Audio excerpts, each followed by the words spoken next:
Hello，大家好，好耐冇見，亦都好耐冇拍片啦。咁今日拍片嘅目的咧，就只一個嘅啫，就係想分享下我用咗1個月嘅 iPhone 17 Pro Max 嘅整體一個體驗啦。廢話唔多講啦，我哋去片先。好，咁今日咧就嚟講下用咗1個月嘅 iPhone 17 Pro Max 嘅整體嘅體驗啦。咁我買咗呢部 iPhone 17 Pro Max 咧，其實都1個月㗎啦，即係上個月到而家啦。咁咧我咧係冇買到橙色嘅，我係買咗呢隻色嘅，呢隻叫做銀色啦。咁呢部就 iPhone 17 Pro Max 啦。咁今代咧係用呢個叫做鋁金屬嘅，所以簡單嚟講其實係冇以前我對上嗰部係用 iPhone 15 Pro Max 啦，咁係用鈦金屬嘅，仲係換翻做鋁金屬咧，其實就比較容易刮花啲啦，咁樣樣啦。即係呢啲係一個比較上一個缺點嚟嘅，所謂叫做。咁呢個整體嚟講咧，佢係比前嗰1、2代有進步嘅，就係相機啦、3鏡頭啦，3個鏡頭都係4800萬像素啦。原本就以前唔係得1個嘅啫，記得就係15 Pro Max 嗰陣時。咁我以前15 Pro Max 咧就幫好似6.7寸嘅啫，而家呢部係6.9寸嘅。咁同埋就個人覺得其實呢部手機都 OK 嘅，即係用咗1個月嘅感受就係一定係有啲嘢唔同啦。電量係襟過以前嗰部好多，同埋佢係的確係散熱嘅能力係好過以前嗰部好多嘅。嗰部手機係的確比之前嗰部大咗嘅。咁可能我自己都用大手機嘅關係啦，咁我就覺得 OK 嘅。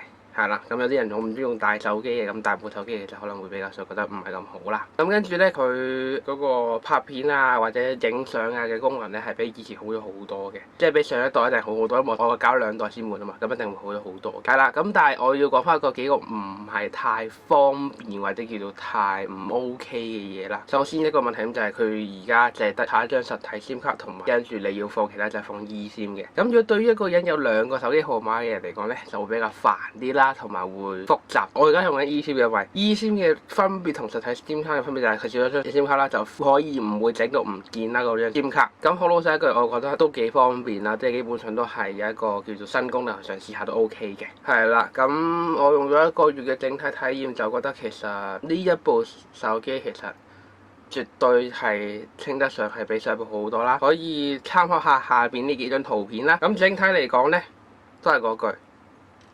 如果你係好急需要換一部手機嘅話，即係好需要嗰部手機壞啦、舊啦，即係你13或14嘅話咁上下咧，或者10幾咧，即係比較上舊軟代少少嘅手機啦，即係唔係話15一定要換啦 ，OK？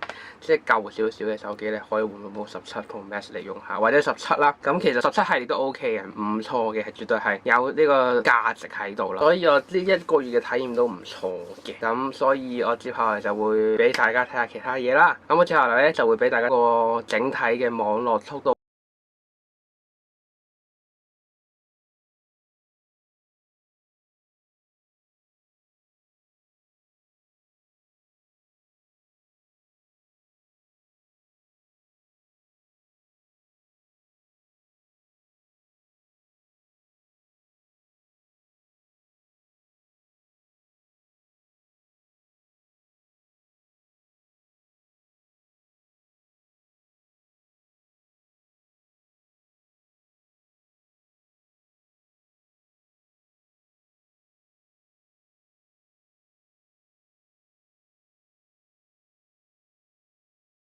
好啦，咁今日咧就到呢度先啦。真係好耐冇拍過片。如果你哋覺得比較悶嘅話，我就睇下揾啲咩題材就拍啦。呢啲當好似大家傾下偈咁樣樣。呢個就1個月嘅體驗啦。同埋我都好耐冇拍過片啊，真係有啲唔係好適應自己拍自己呢樣嘢啦。係啦，所以咧如果有啲咩不足咧，就喺下邊留下言啦。所以係咁先，我哋下條片再見，拜拜。